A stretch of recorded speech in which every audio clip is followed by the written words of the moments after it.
Hey folks, welcome back for another episode of Code Club. In the last episode, I talked to you about this figure that I found in an article published on CNN.com that talks about the effects of putting fluoride in drinking water in 8 different countries over the past 30 to 40 or maybe 50 years. On the left are 4 countries that have put fluoride into the water. On the right are 4 countries that do not. This is an issue that I find important to me, something I worry about. I live in the country here in the United States. We have a well that is not fluoridated, but it's not so clear cut as to whether or not you get all your fluoride from water or not, right? Like, we don't get fluoride in our water, but we brush our teeth with toothpaste that has fluoride in it, right? And so what this data, as well as other data in the article, talked about was that it's not so clear-cut whether or not having fluoride in your drinking water improves dental health. And so they're looking at decayed, missing, and filled teeth by age 12 by these 8 different countries. If you want to get the data that they are using, there's a database from Malmö University, their Oral Health Country Area Profile Project, CAP, right? And so you can get that. I put a link down below in the description of this episode. This is important also nationally here in the United States because the nominee for the Department of Health and Human Services under Donald Trump is going to be Robert F. Kennedy, who has a number of very controversial views on health, which has a number of people in my circles very worried. He wants to remove fluoride from water. And so, this might be something where it's not such a cataclysmic thing to remove fluoride from the drinking water. Maybe the data isn't as good as we think it is, or maybe we're just able to get fluoride from other sources than our drinking water. In the last episode, we built this figure using ggplot2 and ggtext to add some kind of coloring and styling to the overall figure. Ultimately, this was made using Facet Grid, that I used Facet Grid to make the 2 separate panels. There's a bit of kind of sleight of hand that we had to do in terms of getting these labels for the facets to be left justified on the plot rather than on the y-axis, to get the titles to be different colors according to what variable was there, and also then to put in the y-axis text for the second plot. Normally with Facet Grid, we wouldn't have a y-axis text or y-axis line for that second plot, right? So what I want to do in today's episode is build the same exact plot. No, this is not Groundhog Day, but I want to build this plot using a package called patchwork. And I've talked about patchwork in previous episodes.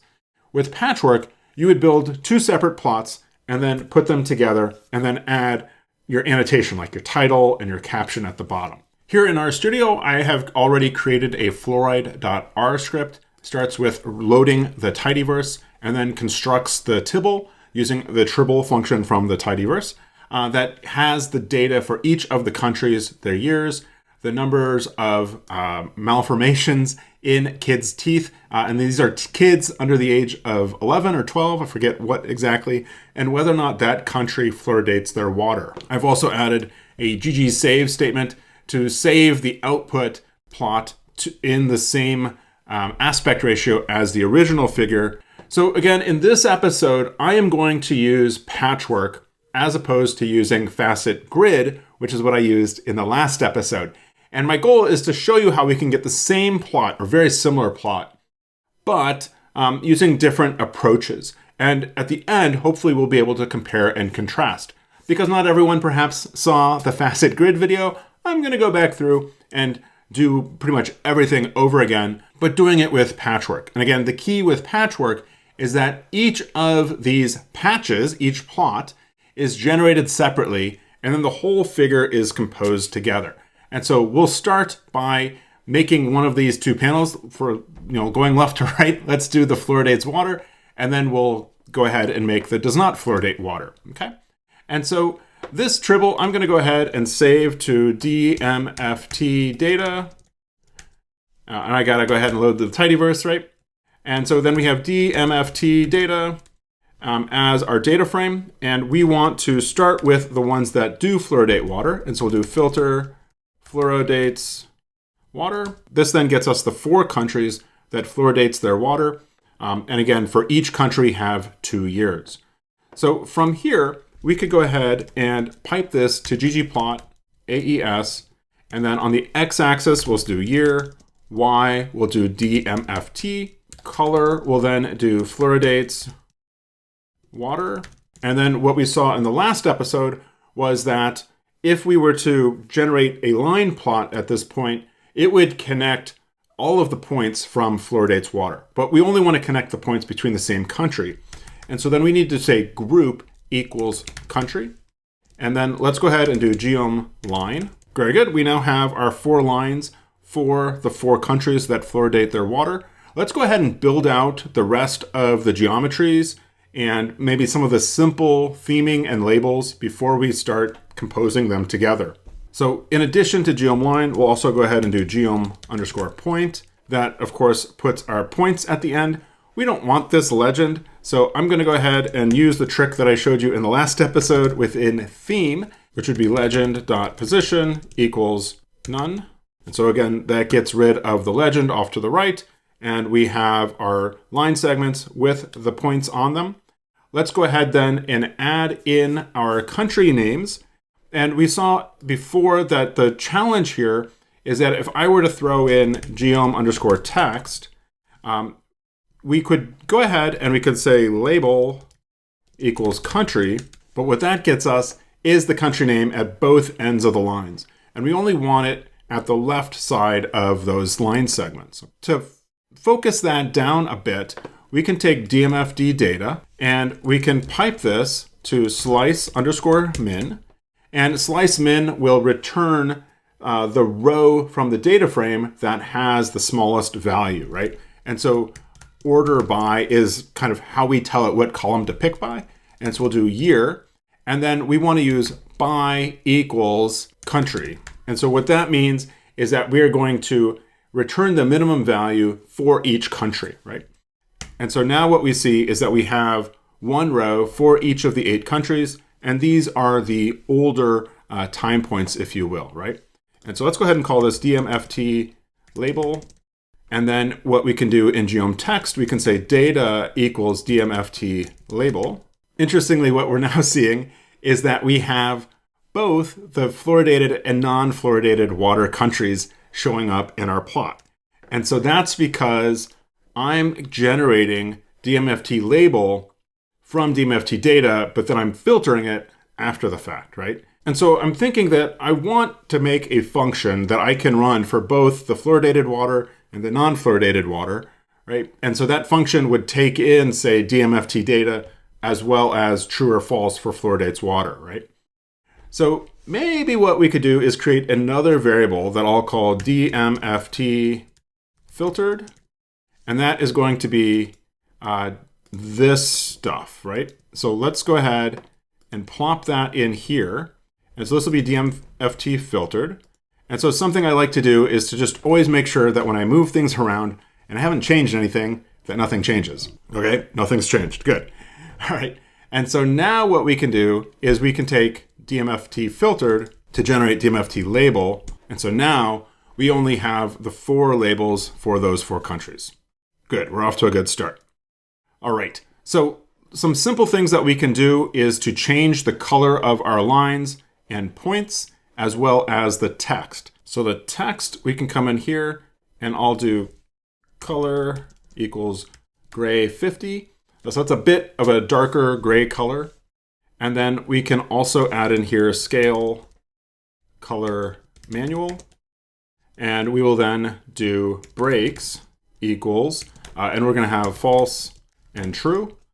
And then our values for the false was Dodger blue, and for the true was navy. We've colored our line appropriately. I think these lines are probably going to be too thick based on what I remember from the previous episode. And the labels for the countries are right on the point.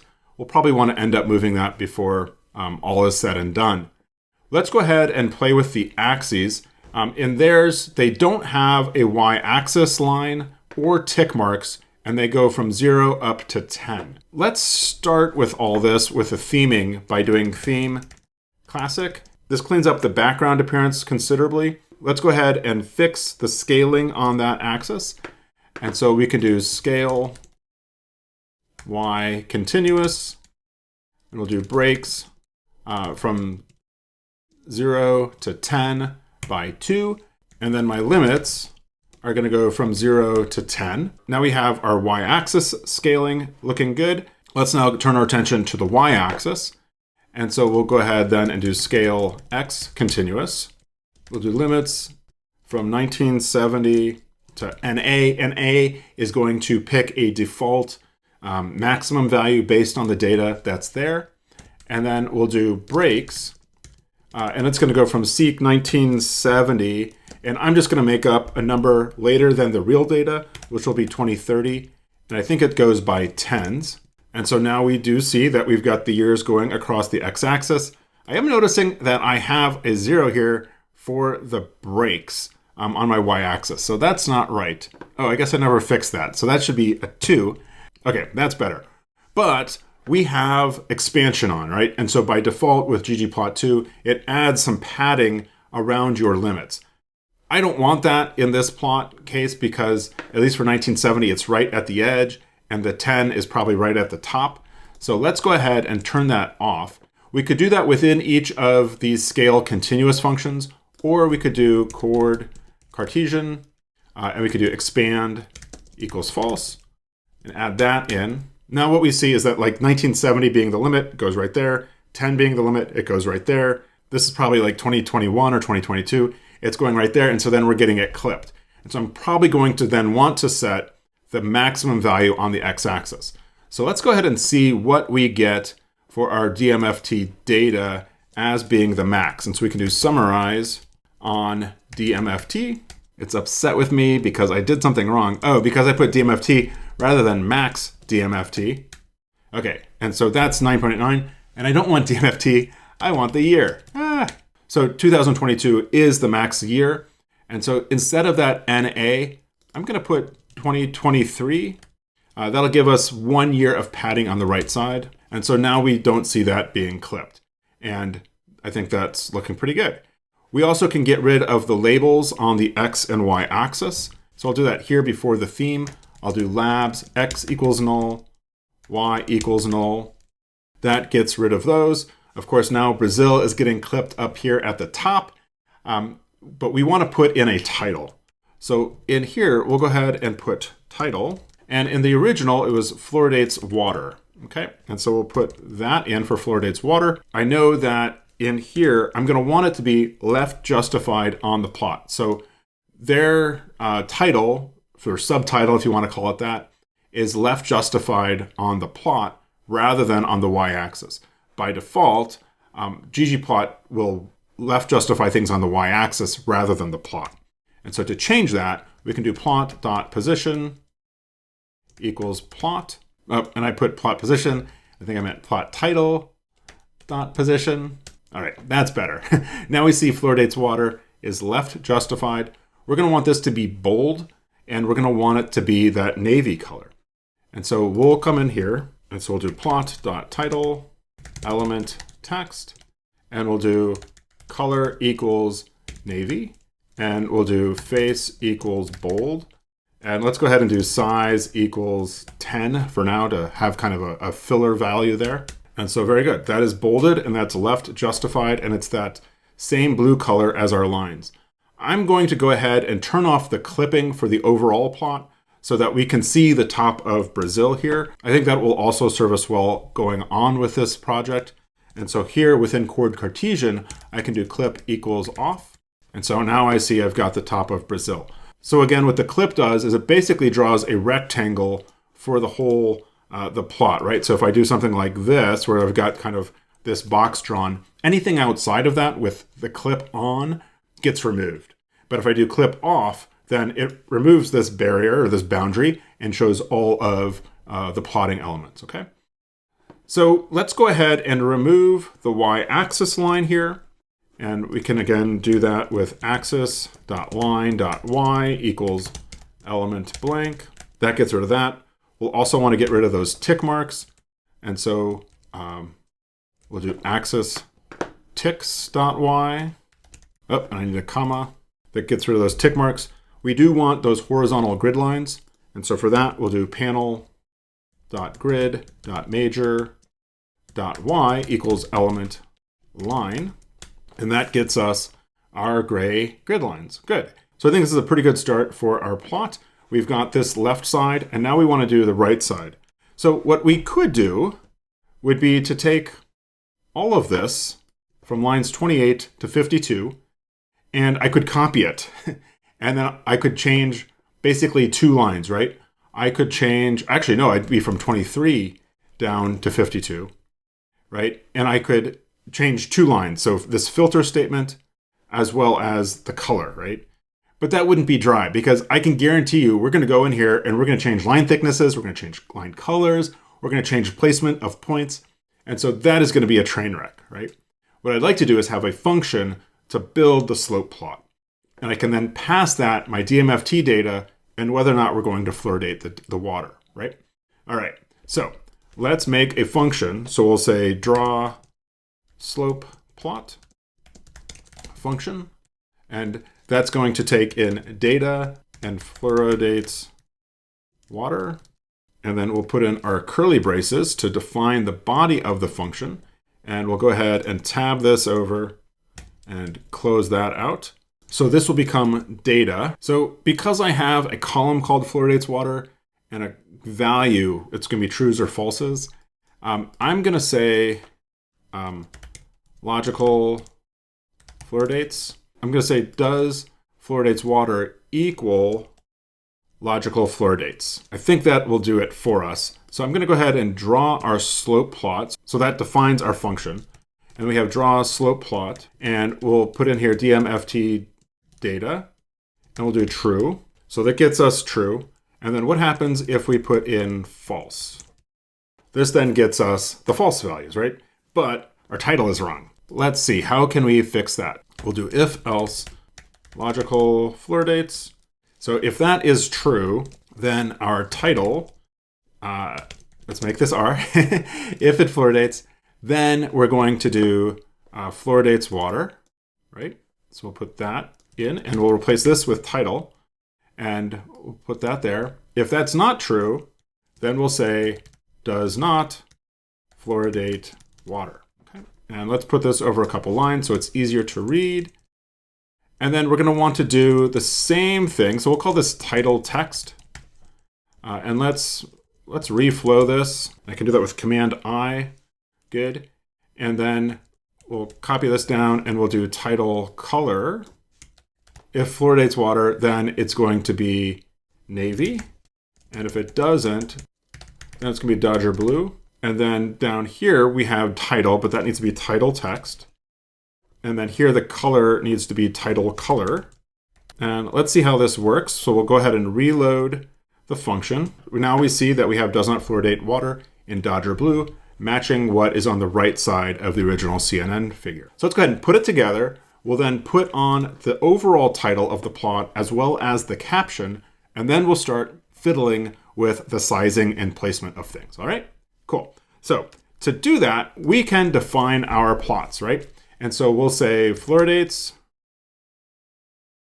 and then we'll say no fluoridates. All right, and then we can run these two, and this will then save the plot to these variable names, right? So if I run fluoridates, I get the fluoridates plot over here on the right side. If I run no fluoridates, I get the no fluoridates, right? And so we're using patchwork to put these together. So I'll do library patchwork and get that loaded. And then we can combine them together by doing fluoridates plus no fluoridates. Very good. We now have our two plots side by side. We're looking pretty good. Let's go ahead and put the title on. And so to this, we can add plot underscore annotation. And this will allow us to put many of the same labs type of arguments onto the patchwork. The patchwork is those two plots brought together, right? And so we can do title equals, and I'll come back for that, and then annotation equals, and we'll come back for that. So we'll grab those from the original plot and plop those in, and do the same thing down here. All right, so it's upset about something that I have done here. I'm not sure what. Oh, I put annotation, it should be caption. title and caption. And so again, we have our title and we have our caption. The caption is right justified by default. We see that the title is, in this case, being left justified on the plot. So we can then start to modify the theming of our overall title independently of the title of our two individual plots, right? And we can then also modify the theming of the caption at the bottom of the plot. And so what we might typically do would be to add to this plot annotation theme. We could then do plot.title equals element text. We could do face equals bold, and then like size equals 10. So that didn't do anything to our title. We see it's still a normal font. It's not been bolded, and I don't think it's any smaller. This theme needs to be within plot annotation. And so in here then, we can take this, plop it in here by saying like theme equals theme whatever, right? And so now this should apply the theming to the overall construction rather than those individual panels. And so now what we see is that we do have the bold and we have the smaller font size, and that is looking pretty good. And so now we want to do the same type of thing for our caption, but we're going to use element text box simple because at least this first line is really long, and that text box simple will help us with wrapping that line over 2 lines. And so in here then we can do plot dot caption equals element text box simple. And I need to go back up to the top and do library ggtext to get all that goodness loaded in. And so let's see, it's missing a comma here. So let's go ahead and add hjust equals 0. Again, by default, it's right justified, which is hjust equals 1. If we do 0, that will be left justified. And so now we see that it is left justified, and it's left justified, again, on the plot rather than on the axis. So Patchwork must be doing something special to be left aligning both the title and the caption on the overall plot rather than on the axis. And that probably makes sense, right? Because this is a composite figure. And so if it's doing it based on the axis, then, well, which axis does it do it on? I guess the left one, you might say, but ultimately, I think doing left justified on the plot itself, the overall construction, is the winning way to go. So that looks good. Element text box simple uses Markdown and HTML, which does not respect white space insertions, right? So things like line breaks. And so we need a line break between journals and source. And actually, I think we need 2 line breaks, and we also need a line break between source and graphic. And so we'll come back in here, and we can put in line breaks in HTML using the BR anchor. So that's short for break. So we'll put 2 in after that first line, and then we'll put 1 in after CAPP. And then I'll put in here Pat Schloss, and I'll say after Soph Warns. And so now what we see is, much like we had up here, we have the note, a space, and then the source and the graphic. Nearly everything else that we have to do on this plot is styling and using the theme function, right? The other thing that we still need to work on are these labels for our country so they're not right on that dot. But I think we're going to move those depending on how much space there is in the overall plotting window. And as we move things around, like I know like the fonts here for the individual panels is going to shrink, and we might change the margin between the overall title and each of the panels, and all sorts of fonts are going to change in size and whatnot. That I'm going to hold off until the end before I change the size of my country font as well as the location of my country label. Hopefully that makes sense to you. So where do we start? Well, let's start with that title. I think that our font is a smidge too big compared to theirs if you kind of compare the D in mine to the D in theirs. And so again, we're going to do that in the plot annotation function. And so let's take this down to 9. That looks pretty good. They have a bit more margin at the top. I guess we could play with that, right? We could go ahead in here and do margin equals margin. And then at the top, we could do 10. Okay, that's too far. I skipped around a little bit, but 2 is the size that I think gets us the right margin. We'll hold off on worrying about the margin on the left for now. So now we want to change the title within each of the 2 panels. There's a way that we can modify the individual panels from outside of the patchwork. I would prefer to do that within the function. And so let's go in here and we'll do plot title. We already have a start here. And I have that at 10. Let's take that down to 8. And so, of course, we need to reload the whole function and rerun everything. Okay, and I think that's still a bit too big. So let's take that down a little bit more to 7. And that looks like the right size, although we perhaps need a little bit of margin at the top now. And so let's go ahead and modify that. We'll do that here in the plot title element text. We'll do margin equals margin. And then we'll do T, let's do 4. That was probably too far. Let's make that 3 on the top, and on the bottom, let's do 3 as well. So I did some fiddling and settled on 2 and 5 for the top and the bottom, and I think that does a pretty good job of representing that. Now let's go ahead and modify the font for our Y and X axes. And so in our theme for the function, we can do axis.text equals element text. Size equals, let's do 6.5. I think that's right about the right size. I think we could have a bit more margin below our title. And so let's go ahead and make that 8. I think that looks pretty good. Things are going to move as we kind of go down through the figure, of course.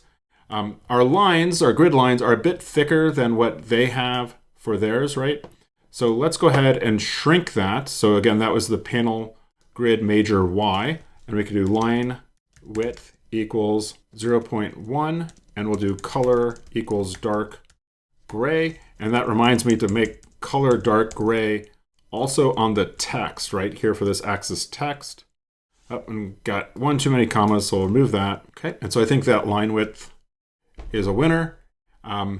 We'll come back to what's actually in the plotting window here in a bit. So now let's think about our tick marks and our x-axis line. So we'll come back and we'll do axis line X, and we'll want to do element line, and we'll do line width equals 0.4, and then color equals dark gray, and that gets us the gray line. Of course, we need the tick marks to also be gray, and perhaps thinner and longer.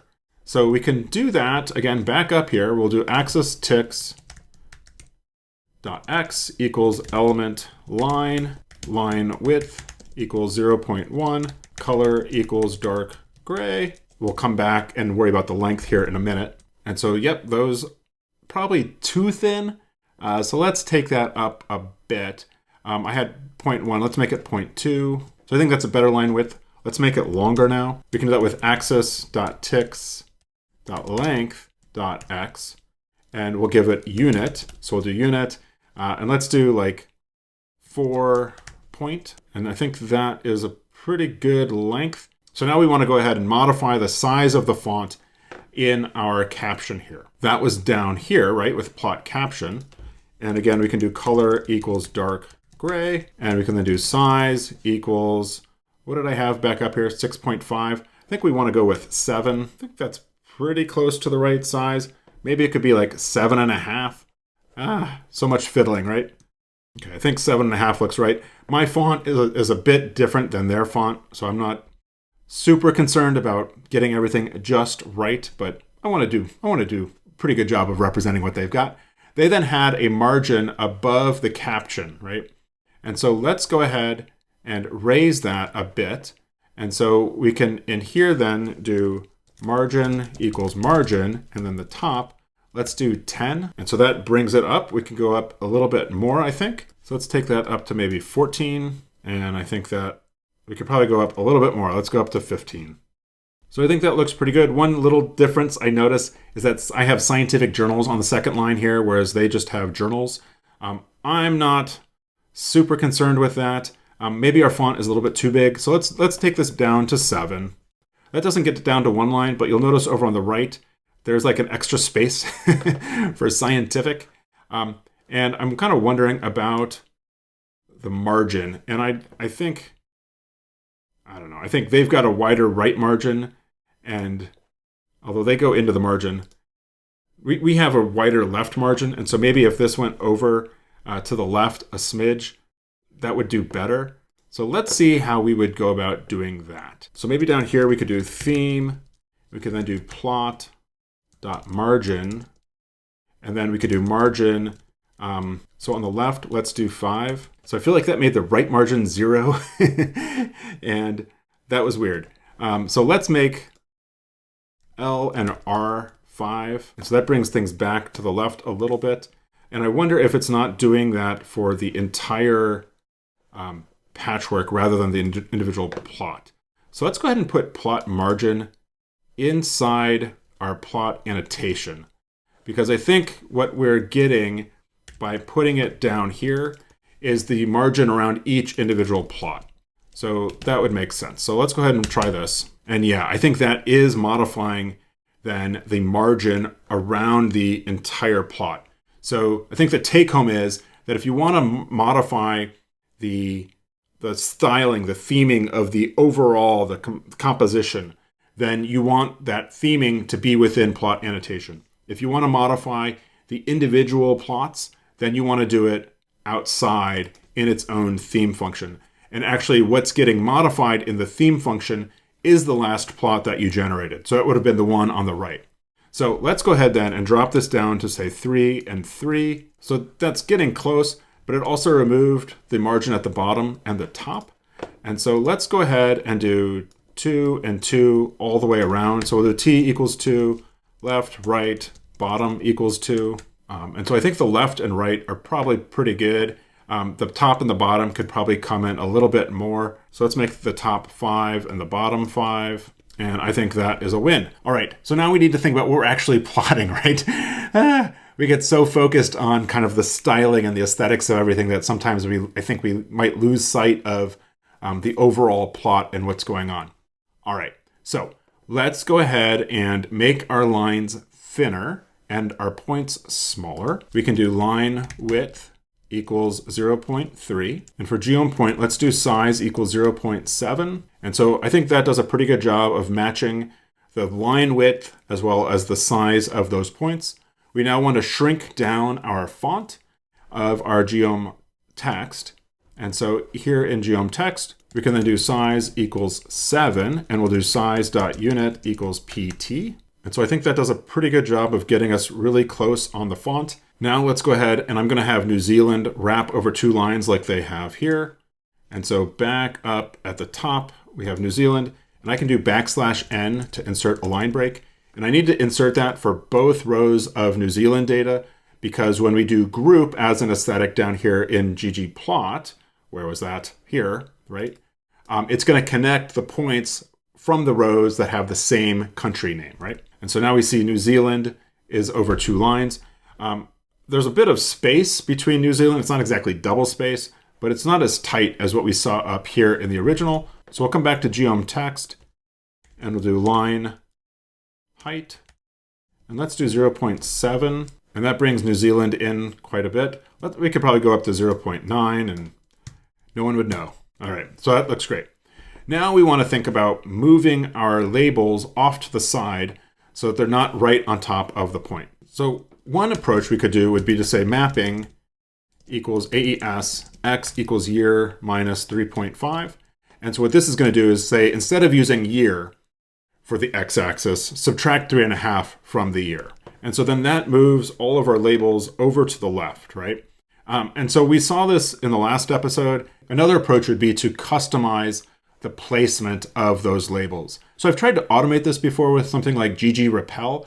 And while that does a good job of keeping the label away from the point, it doesn't do a great job of keeping the label away from the line, right? And so I think in this case, we might need to manually set an X and Y coordinate for each of the country names so that it's not, so it's looking good, right? So I think what I'll do is I will go ahead now and I will pause my recording and I will go about trying to replicate the X and Y axis positions that they used for their labels and then apply it to this, and then I'll come back and show you what I've done. So to hop in here mid-stride and kind of show you what I'm doing, I'm creating 2 extra columns that I'm going to call label X and label Y. For right now, I've got the same X and Y coordinate as I do for year and DMFT. To get that to work, we're going to go ahead and load DMFT data.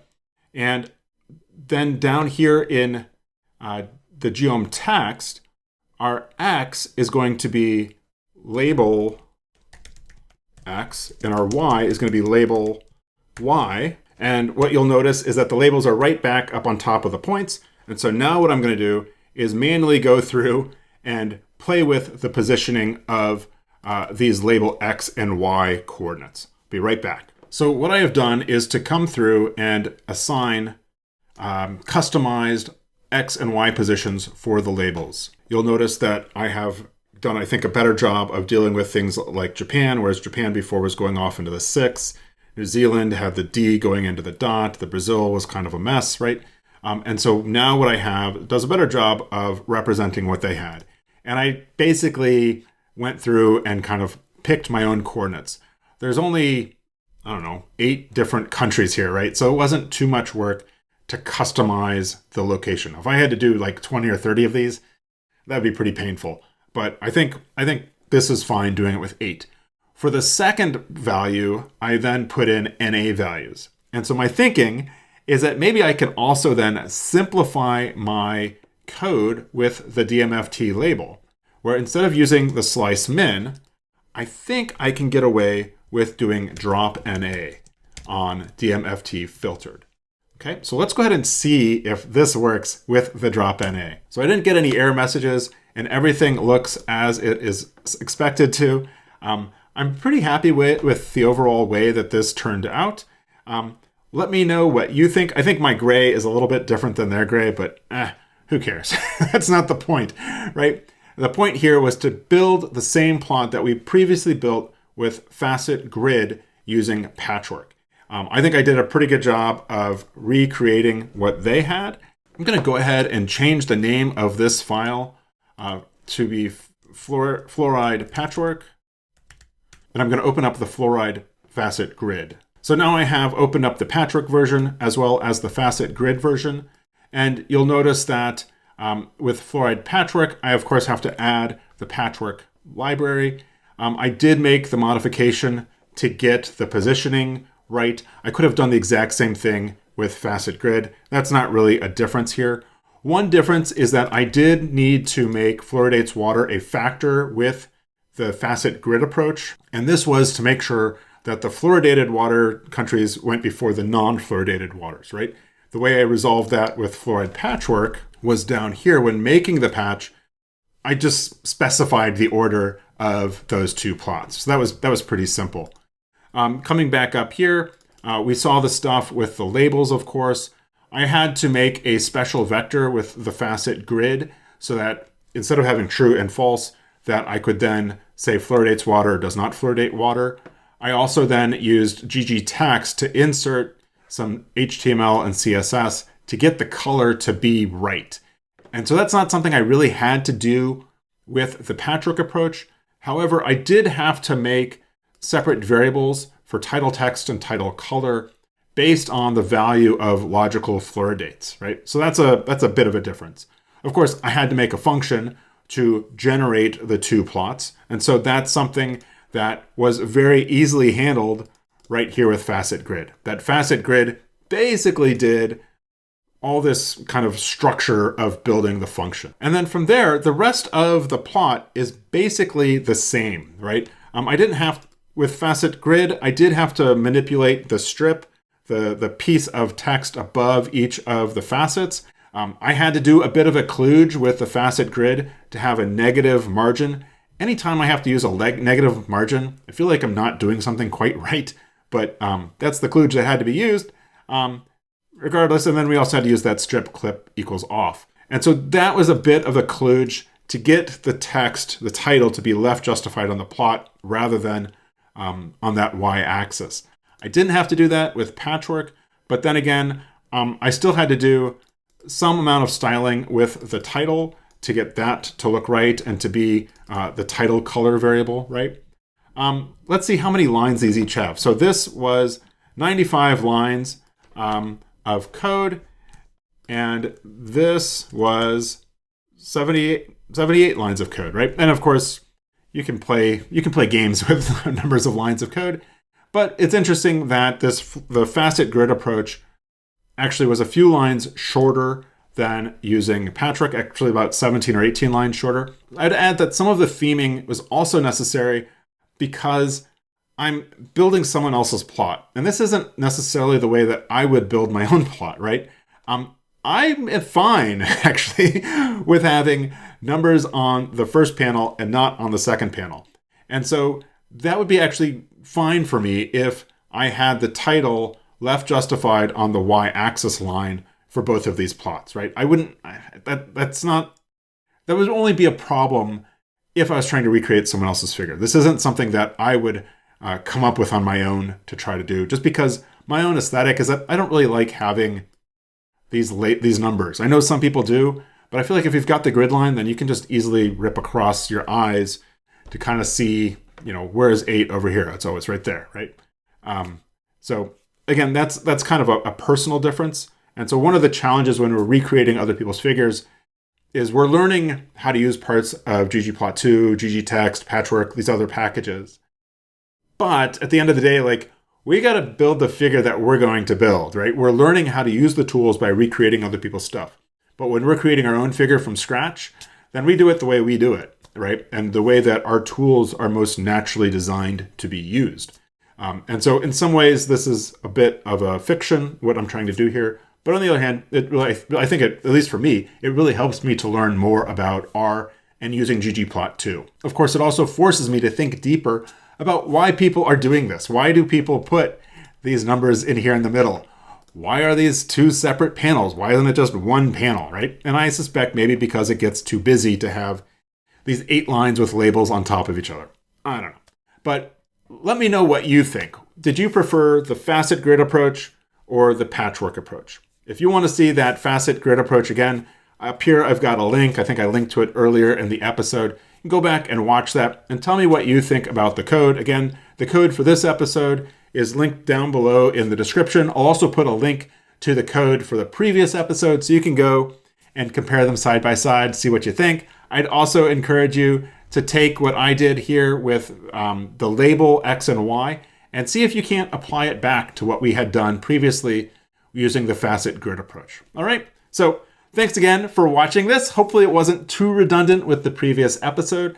If nothing else, it should help you to think about, I think, the beauty of having many ways to do the same thing in R with ggplot2, especially as well as other packages. Let me know what you think, and we'll see you next time for another episode of Code Club.